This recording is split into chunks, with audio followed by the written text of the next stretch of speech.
Well, hello, everyone. Thank you so much for joining us for another edition of the Lives and Lessons Learned of 100 Christians. Today, we're doing somebody named Isobel Kuhn. She was a Canadian missionary whose journey from carefree university student to a devoted servant serving among the Chinese people and people in Thailand embodies the transformative power of surrender. What a good word, surrender. With her husband, John, under the China Inland Mission, she brought the gospel to remote mountain tribes enduring war, exile, and personal trials.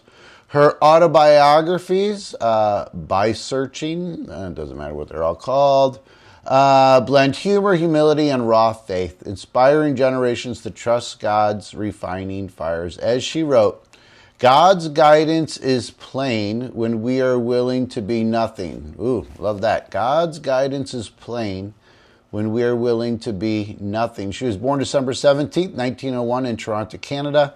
To Presbyterian parents, she grew up in a comfortable home with a flair for drama and dancing. At the University of British Columbia, she was a vivacious co-ed, reveling in jazz-age parties and dreaming of a teaching career.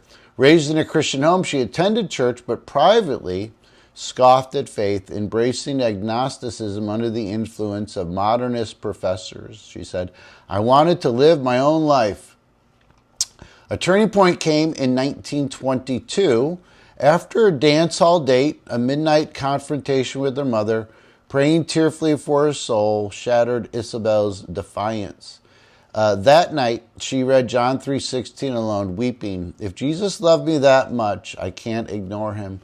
Surrendering to Christ, she swapped parties for prayer meetings, joining a Christian student group. In 1924 Moody Bible Institute conference, where she heard the missionary Amy Carmichael, we've already done her, ignited a call to China. God whispered, will you go?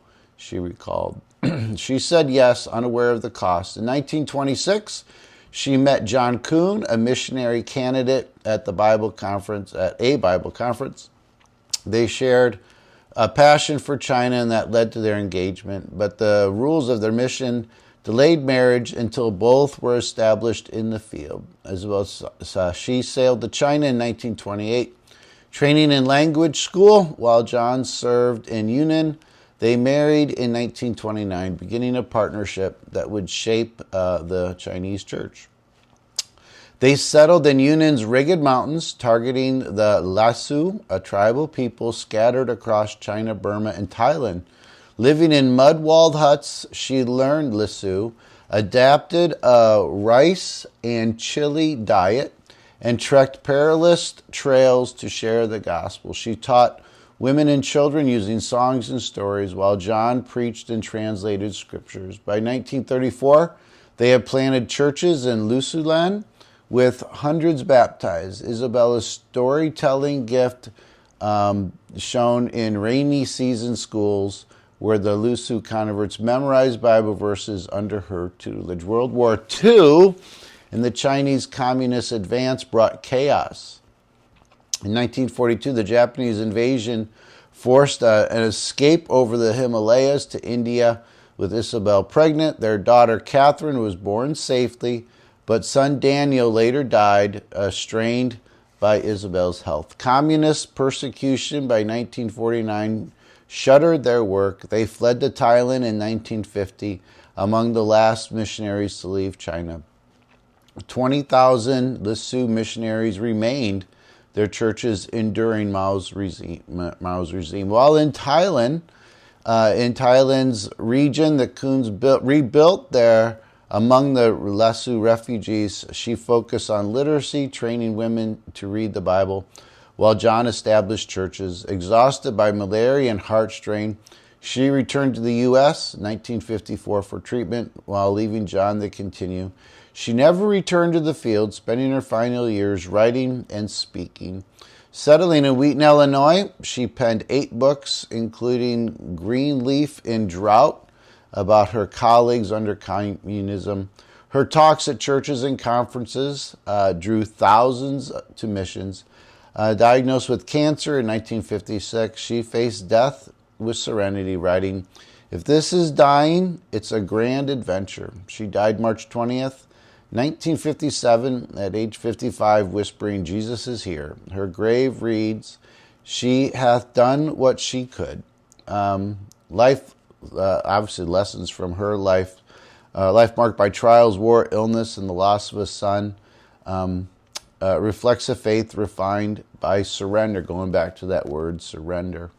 All right, so what are the lessons? Embrace the refining fires. Trials shape character. God's arena forges faith. Okay, view setbacks, job loss, conflict as divine chisels. Lean into pain and trust. Invest in the overlooked. Small acts among the marginalized yield eternal fruit. Use gifts for God's glory. Going back to that word surrender. Surrender self to God's will. Yield personal plans to divine purpose. Okay, what does that look like? True freedom comes in submission. Okay, in a self-driven culture, let go of my way, whether it's career, relationships, to follow God's path, trusting His better story. One of her creeds from one of her books, when we are nothing, God can be everything. There's something to ponder that. When we are nothing, God can be everything. Her legacy endures in the Lisu churches, 90% Christian today. She challenged us, will you trade your dance halls for God's hills? As she urged, take His hand and go into the adventure that awaits the surrendered heart. Again, that word surrender. All right, thanks so much. Take care. God bless. Bye.